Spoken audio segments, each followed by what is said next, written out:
السلام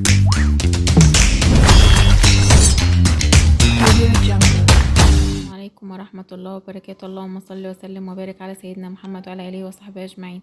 النهاردة هنعمل الكنافة بنص كيلو كنافة. هنعمل 4 طرق للكنافة بطريقة سهلة وبسيطة جدا تشرفك في العزومات. هنعمل كنافة كورنيه زي ما احنا هنشوف كده. أول حاجة هنعمل الكنافة كورنيه اللي بتحشى كريم شانتيه. هنجيب هنا الكورنيه دوت نشتريه من عند الأدوات المنزلية وندهنه سمنة ونقطع، ونكون جايبين كنافة طرح عشان تبقى تتلف معاكي بكل سهولة. تقولي اللي بتاع الكنافة عايزة كنافة طرح تكون طرية. هنا هنقص الزيادة ونحطها في الصاج على القفل عليها من تحت. هنا هنعمل شكل تاني للكنافة. هننبخها مية حاجة بسيطة كده عشان ما تبقاش هايشة معانا، مش كتير، حاجة بسيطة جدا. ونلفها اللي زي كنافة اساور. بنجيب برضو البتاعة دي او من عند الادوات المنزلية برضو، او المستلزمات الحلواني، او ممكن بغطاء ازازة لو مش متاح ديت، ونلفها عليها كده. سهلة جدا، طريقة سهلة وبسيطة خالص.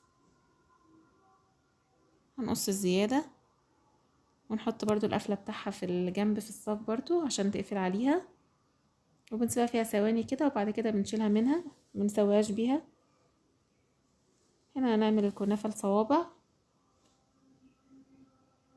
كذا شكل للكنافة. من نص كيلو كنافة هيطلع لك كمية كبيرة جدا تشرفك في العزومات وقدام اي حد، لو راحة بالمناسبة لاي حد.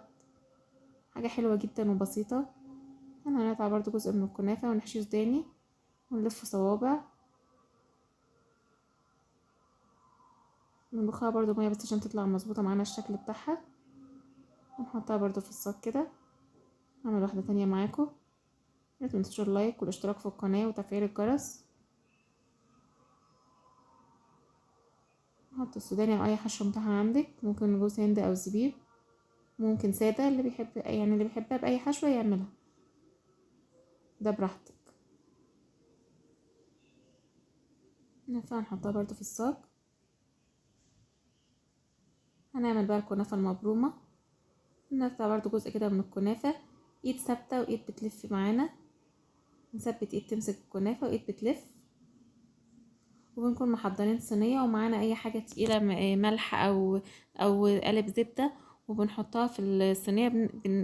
بنزق بيها قطعة البرمة كده، عشان قطعة الكنافة كده عشان ايه ما تتفكش معانا تاني. واحنا شايفين كده.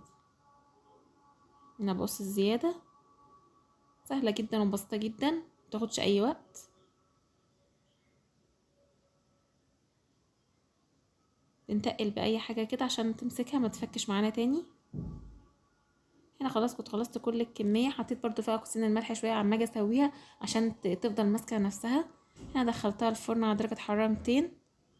بعد ما استوت طلعتها ساعتها بالشربات. هسيب لكم طريقة الشربات في صندوق الوصف. اللي بيحبها تكون طرية اول ما يسقيها بالشربات يغطيها، ويكون شرباتها وسط ما يبقاش تقيل. الشربات التقيل اللي بيحب الكنافة ناشفة. الشربات الوسط اللي هو 3 كوبايات سكر عليهم كوبايتين مية. هنا هسقيها بالشربات واغطيها، اسيبها تطرى شوية لان مش بنحبها ناشفة قوي.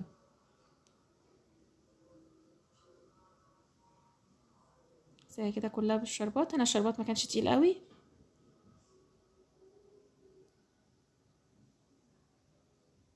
هنغطيها كده ونسيبها شويه كده. برضو كانت طلعت كنافه البورمه معانا. هنسقيها برضو بالشربات برضو، السيجار قصدي، انا اسفه، كنافه السيجار. هنا خلاص كنت طلع كل الكميه اهوت. هنا هنحشيها كريم شانتيه، وبسيب لكم مقادير الكريمه في صندوق الوصف. واللي هي الاساور نحشيها بقى كريمه او مربى حليب المتاح عندنا، او شوكولاته، اي حاجه متاحه عندنا نحشيها بيها. يا ريت ما تنساش اللايك والاشتراك في القناه وتفعيل الجرس عشان عشان يوصلنا كل جديد. والله والصوره زي ما شكلها جدا، هي على الطبيعه شكلها حلو جدا.